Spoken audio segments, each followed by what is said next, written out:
আপনারা জানেন যে আমাদের এই যাবৎ বাংলাদেশের ইতিহাসে সবচেয়ে মৃত্যুর হার বেশি। অল্প কয়েকদিনে প্রায় 3 মাসে আমাদের 500-রও বেশি শিশু মারা গিয়েছে এবং হামে মারা গিয়েছে। এ বিষয়ে শুধু একটি তথ্য আপনাদেরকে শেয়ার করি যে বিগত সময়ে 2009 সাল থেকে 2015 সাল পর্যন্ত বাংলাদেশ এই টিকা প্রদানের ক্ষেত্রে 2 বার অ্যাওয়ার্ড পেয়েছিলেন, গ্যাভি অ্যাওয়ার্ড পেয়েছিলেন। অর্থাৎ হাম রুবেলা এই রোগটি বাংলাদেশ থেকে নিরাময় হয়ে গিয়েছিল। কিন্তু আনফরচুনেটলি 2025 সালের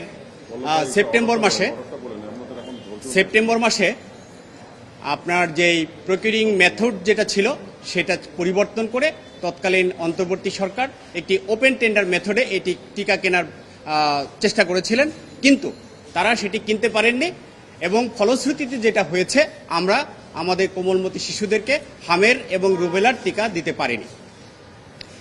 এই বিষয়টি বিবেচনা করে ল অ্যান্ড লাইফ ফাউন্ডেশন একটি রিট পিটিশন দায়ের করেছিল এবং আজকের এই রিট পিটিশন শুনানির পরে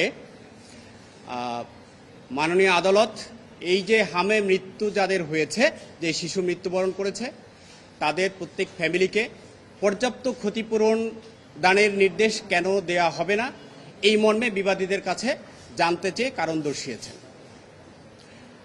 একই সাথে আমাদের এই হামে যে মৃত্যুবরণ করেছে, কেন এই প্রাদুর্ভাবটি হলো বাংলাদেশে, যেটি প্রায় নির্মূল হয়ে গিয়েছিল, সেইগুলো তদন্ত করে রুট কজ বের করার জন্য, প্রকৃত কারণ খুঁজে বের করার জন্য এবং একই সাথে কাদের গাফলতির কারণে এই হামের প্রাদুর্ভাবটি ঘটেছে সেই তদন্ত করবার জন্য 10 সদস্য বিশিষ্ট একটি কমিটি গঠন করার কেন হবে না এই মর্মে তাদেরকে কারণ দর্শানোর নির্দেশ দিয়েছে।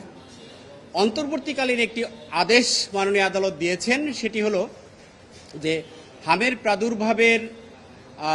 হামের প্রাদুর্ভাবকে মোকাবিলা করবার জন্য, শিশুদের বাঁচাবার জন্য আমাদের বর্তমান সরকার, বিশেষ করে স্বাস্থ্য মন্ত্রণালয় কী ধরনের পদক্ষেপ নিয়েছে সেই বিষয়ে একটি অগ্রগতি প্রতিবেদন আগামী 30 দিনের মধ্যে হলফনামা আকারে মাননীয় আদালতের নিকট তাদেরকে দাখিল করার জন্য নির্দেশ দেওয়া হয়েছে।